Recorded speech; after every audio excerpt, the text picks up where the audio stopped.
A warm welcome to all our viewers. I'm your host Pratiksha Mishra and you're watching another episode of South Asia Focus. Let's begin the show. India and the United States continue to deepen their strategic partnership with growing alignment on global security, trade, and counterterrorism. From diplomatic engagements to strong statements against terror networks, both nations are reinforcing a shared vision for stability and cooperation. This strengthening cooperation was on display at a special exhibition highlighting the human cost of terror, where strong messages against Pak backed terror networks took center stage.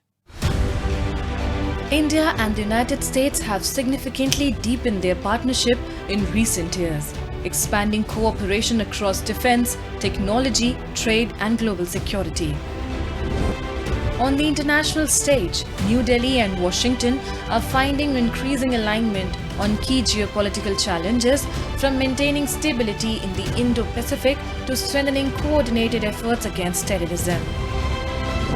This shared outlook was evident at the exhibition, The Human Cost of Terrorism, organized by the Embassy of India, where US Congressman Brad Sherman strongly criticized Pakistan, describing it as a hub of terrorism and calling for firm action against groups such as Lashkar-e-Taiba.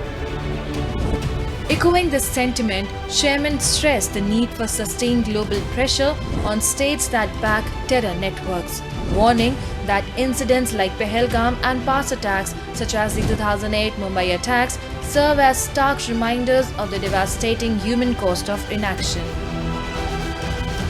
We have to fight the outrageous terrorist organizations which on April 22nd in your country killed people on the basis of their religion in Kashmir, not to mention what happened in Mumbai many years ago. Our intelligence services need to work together, and we need to demand that those countries that shelter terrorists, including, unfortunately, Pakistan, clamp down on these organizations when they realize the human cost, which is illustrated in this exhibit here, where we see the individual lives that have been snuffed out by terrorist action. Beyond security and counter-terrorism, this strengthening partnership is also gaining momentum on the economic front. Economic engagement remains a key pillar of the India-US relationship. Talks on the proposed bilateral trade agreement have resumed in Washington, signaling renewed momentum despite recent geopolitical tensions in West Asia. Both sides indicate that negotiations are in advanced stages with only a handful of issues left unresolved. Experts believe that external disruptions, including tensions involving Iran, are unlikely to derail progress. Trade experts argue that with India already pursuing agreements with partners like the UK and the European Union, a deal with the United States would further strengthen its position in global supply chains and boost bilateral economic ties. No, I don't think there will be any changes because the draft agreement is already discussed and it is on the table of both. And on the basis of that draft agreement, only this meeting is called. So I don't think there will be much changes. And let us start with the agreement, bilateral trade. Let us move forward rather than keep it pending for a long. Like we signed with UK, we signed with European Union. Why not we sign with USA also? As it is, USA is our biggest trading partner and investor in India. So let's move forward with the intention of doing business together. At the leadership level, engagement between PM Narendra Modi and President Donald Trump continues to underline the importance both sides attach to the relationship. President Trump recently described Prime Minister Modi as a friend, noting a productive conversation amid rising diplomatic activity around West Asia. Strategic experts point out that stability in the region is crucial not only for energy security but also for advancing key multilateral initiatives. President Trump and Prime Minister Modi had a call the other day. It went well, quite well. I think our interest is that there should be peace in the region ASAP. Because the sooner there is peace in West Asia, the sooner two of our key strategic initiatives other than our energy security and other than the safety and security and jobs of our Indian workers in this region. We are interested in expediting, accelerating the I2U2, which is India, Israel, UAE, USA, that initiative. And secondly is the India, Middle East, European corridor. Today, the relationship is driven by shared strategic interest, countering terrorism, ensuring maritime security, strengthening resilient supply chains, and promoting emerging technologies such as semiconductors and clean energy.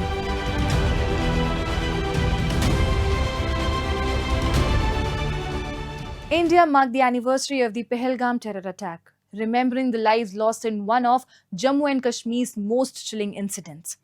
The attack once again exposed the continued threat of cross-border terrorism backed by Pakistan. Even a year later, the wounds remain fresh as families seek justice and the nation demands accountability. With global calls to curb terrorism growing louder, India has reiterated its stand that terror and talks cannot go together, sending a strong message against those supporting violence from across the border. On April 22, 2025, Pak-backed terrorists struck in Pahalgam in Jammu and Kashmir, targeting innocent people in a brutal attack that shocked the entire nation. As many as 26 people were killed in the assault, marking one of the deadliest attacks in the region. Civilians were signaled out and attacked on the basis of religion, creating panic in the tourist destination. The incident highlighted the persistent threat posed by terror groups operating with the support from across the border. On the anniversary of this brutal tragedy, the nation remembered the victims with grief and resolve. The silence of Pahalgam now carries echoes of that painful day, reminding the country of the human cost of terrorism. However, following the attack, India's response went beyond condemnation. The Pahalgam attack marked a turning point, triggering a decisive and calibrated response under what has come to be known as Operation Sindoor. India's message was clear: acts of terror would no longer go unanswered.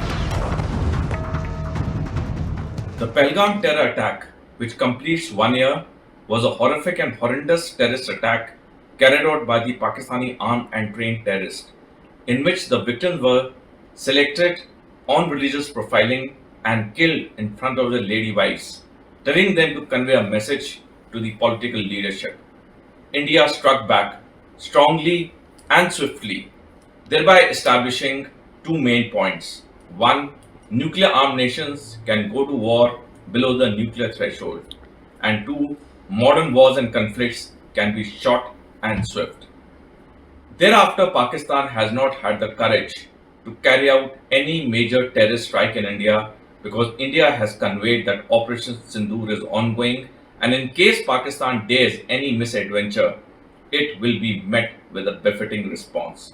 This has clearly changed the security architecture in Asia, especially in South Asia, where India has made it clear to any neighboring country which carries out any terrorist attack on India, the response would be equally befitting as was given to Pakistan. Investigations and intelligence inputs over time have pointed towards the involvement of Pakistan-based terror outfits which continue to use Jammu and Kashmir as a theatre to push their agenda. Despite repeated warnings and evidence shared by India, Pakistan has consistently denied any role, even as terror networks are believed to find safe haven on its soil, a pattern of denial that has persisted for decades. This is why Operation Sindoor was conceived, not merely as a retaliation, but as a clear and decisive message that acts of terror would invite a strong and measured response. If you look at the complete operation, it's a very good example as to how an enemy should be punished should he carry out any act which is against India's national interest. Not only we punished Pakistan heavily, but we also ensured that our aim of the war was very clear. We wanted to destroy the Pakistani terror camps, which were destroyed completely. We thereafter went in for conflict termination when we realized that we had achieved all our objectives. Even a year after Operation Sindoor, questions remain over whether the international community has done enough to hold Pakistan accountable for its continued support to terror networks. While several countries condemned the attack and called for action against terrorism, experts believe the global response has largely remained limited to statements, falling short of sustained pressure needed to bring about any real change.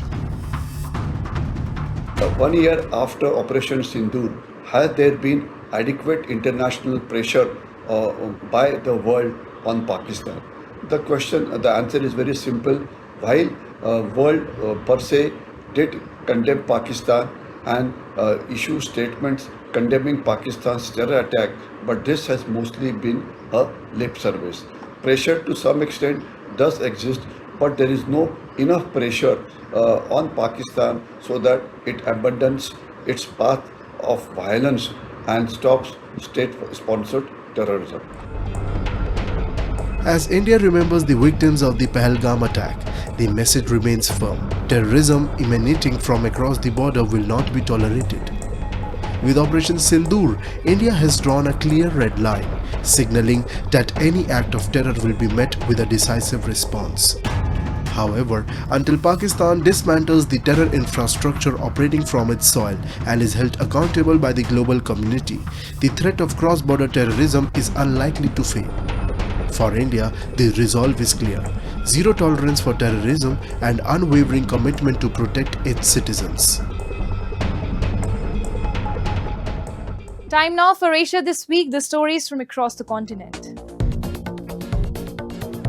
The Japanese government has approved a significant revision of its defense export policies, removing most restrictions on overseas arms sales and allowing the export of warships, missiles, and other military equipment.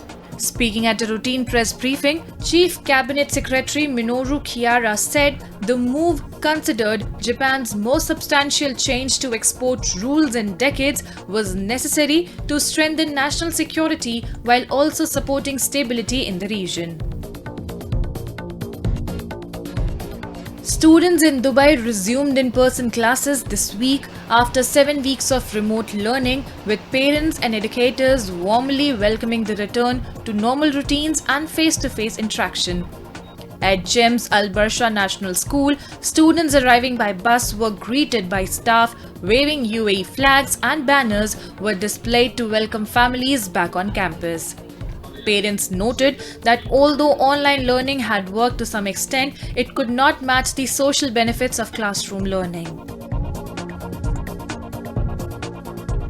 Vietnam's leader Tu Lam held talks with South Korean President Lee Jae-myung, marking their second engagement within a year. The leaders met at the presidential palace, where Lee was formally welcomed with a guard of honor before the discussions began. Accompanied by a large business delegation, Lee was in Hanoi for a 2-day visit centered on strengthening cooperation. Their talks led to the signing of multiple agreements, while both sides reaffirmed their commitment to deepening economic ties and expanding bilateral trade in the coming years. Bangladesh is grappling with the deepening fuel crisis that is disrupting transport, agriculture, and everyday life across the country. Long queues at petrol stations, limited fuel supply, and rising uncertainty have left citizens struggling to cope. From stranded passengers to anxious farmers fearing crop losses, the crisis is taking a visible toll on livelihoods. As global tensions continue to strain oil supplies, concerns are mounting over food security and economic stability. Bangladesh is facing a growing fuel crisis that is disrupting daily life and putting pressure on transport and essential services across the country. With supply constraints and rising demand, the shortage has triggered widespread concern among citizens and businesses alike. Long queues of buses and other vehicles were seen outside petrol stations in Bangladesh's popular resort district of Cox's Bazar amid fuel shortages following hostilities in the Persian Gulf. Drivers reported waiting for hours to refuel, delaying scheduled departures to various districts. They also complained that the amount of fuel allocated to each vehicle was insufficient for long distance journeys. Since the start of the US-Israeli war against Iran, Bangladesh, like many other countries, has faced fuel shortages linked to disruption in global oil supplies. সকাল থেকে দাঁড়িয়েছি তেলের জন্য serial দিছি কতক্ষণ হয়েছে আনুমানিক এখন কয়টা বাজে দেখেন সকাল 8টা থেকে হিসাব করেন এখন 1:30টা The fuel shortage is also severely affecting daily commuters, students, and small transport operators who rely on regular fuel access to sustain their routines. With strict rationing in place, many are receiving only limited quantities of fuel, making it difficult to complete even essential travel.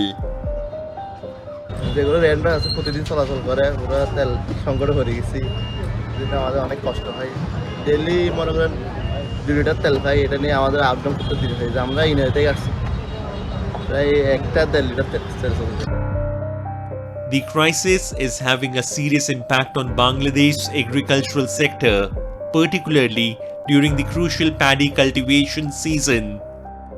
Tens of thousands of farmers are struggling to access diesel needed to run irrigation pumps as fuel shortages and long queues delay watering schedules. Late March marks the beginning of paddy sowing, a vital period for a country where rice is the primary staple food. Any disruption during this stage could significantly affect crop yields and farmers' incomes. দিনের বেলায় তেলের জন্য দাঁড়ায় থাকছি আর রাতের বেলায় এসে জমিতে পানি দিয়ে চাষ দেওয়া হয়েছে সেচ করা হয়েছে তারপরে হলো চাষ দিয়ে হাল বাওয়া হয়েছে তারপরে ধান রোপণ করা গেছে আর এমনিতে দিনের বেলায় কখনো একটা জমি চাষ করতে পারে নাই মানে ওই তেলের দিনের বেলায় যে তেলের পাম্পে দাঁড়ায় থাকা লাগছে সিরিয়াল দিয়ে ঘন্টার পর ঘন্টা মানে দিন সারাদিন চলে গেছে গা তারপরে তেল পাওয়া যায় নাই The ripple effects of the fuel crisis are now being felt across Bangladesh's wider economy, raising concerns over inflation and supply disruptions. Transport delays have slowed the movement of essential goods, leading to rising prices in local markets and adding pressure on already strained households. Small businesses and daily wage earners are also feeling the pinch as higher fuel costs and irregular supply disrupt their operations and income. In both urban and rural areas, uncertainty continues to grow as people struggle to adapt to the ongoing shortages. Experts warn that if the crisis persists, it could further impact food production and economic stability, particularly in a country heavily dependent on agriculture. The Great Run of Kutch in India's western state of Gujarat is a landscape where the horizon fades into endless white. The shimmering soul desert may look surreal, but life here is tough, and for years, education remained out of the reach for many children. Now that story is changing. Buses have been transformed into mobile classrooms, bringing learning directly to the soil fields where children are studying, exploring new technology, and shaping their dreams. Known for its vast white landscapes and endless horizons, Kutch in Gujarat holds a beauty like no other. This land tells two contrasting stories. On one side, the vibrant Great Run, and on the other, the quiet little run shaped by hard work and resilience. Here, the Agaria community spends months producing salt, living in the fields with their families. For their children, education was once a distant dream, but that's changing. Mobile schools have turned simple buses into classrooms, bringing learning to the heart of the salt plains, ensuring that their future no longer stays out of reach. माता पिता के साथ नमक के काम के लिए जो अगरिया जिसको गुजराती में बोलते हैं वो आते हैं और उनके साथ उनके बच्चे भी आते हैं तो उनके माँ बाप जो है वो अगर में अपना कार्य करते हैं और उनके साथ जो बच्चे आते हैं यानी बाल वाटिका से लेकर कक्षा 8 तक यानी 9 स्टैंडर्ड के जो बच्चे हैं वो यहाँ पढ़ने के लिए आते हैं और गुजरात सरकार द्वारा यहाँ जो सभी सुविधाएं भी दी गई है, जैसे कि ये बस की सुविधा दी गई है, टीचर और टीचर के साथ 2 और टीचर भी है, यानी कि कुल मिलाकर हम 3 टीचर यहाँ काम करते हैं। बच्चों को 10:30 से लेकर 5 बजे तक हमारा यहाँ पढ़ाना रहता है। In the middle of the desert, these simple buses have turned into classrooms. Inside, you will find books, a blackboard, and a strong desire to learn. Education truly on wheels. Children like Jayesh and Rinku, who migrate to the little run of Kutch each year with their families, can now continue their studies without interruption. Places may change, but their learning does not, and neither do their dreams. ભણવાની ખૂબ જ મજા આવે છે ને અહીંયા જેવું ગામમાં ભણીએ એવું અહીંયા જ ભણીએ છીએ. અમને રોજન મધ્યાહન ભોજન પણ મળે છે, રોજન ચીકી પણ મળે છે, નાસ્તો પણ રોજન મળે છે. હું ધોરણ 8માં ભણું છું. મને ભણવાની બહુ મજા આવે છે. અહીં રમવાનું સાધન પણ છે, જમવાનું પણ હોય છે, ચીકી આપે છે, દૂધ આપે છે. In the vast, wide expanse of the little run of Kutch, these mobile schools have emerged as a beacon of hope for the children of salt workers. Powered by solar energy, supported by modern technology, and complemented with nutritious meals, learning now continues right in the heart of the desert. बच्चा यहाँ रहता है तो उसको खाने के लिए दोपहर में जो अपने स्कूल में मिलता है, ऐसा ही मध्याह्न भोजन की व्यवस्था गवर्नमेंट की ओर से की गई है। पौष्टिक आहार के लिए प्रोटीन, कार्बोहाइड्रेट हर सब मिले, इसीलिए उसको सीजन के अनुसार चीके भी मिलता है इधर, और अलग अलग फ्लेवर के मिल्क भी दिया जाता है, यानी कि बालक का पूरा विकास हो सके। In the wide expanse of the little run of Kutch, mobile schools are bringing new hope to the children of salt workers. This initiative shows that even the toughest conditions can't stop dreams. Here, it's not just salt that shines, the future does too. From salt fields to school desk, dreams are finally finding direction in the run of Kutch. And with that, we come to the end of this week's episode. See you next week. Till then, goodbye and take care.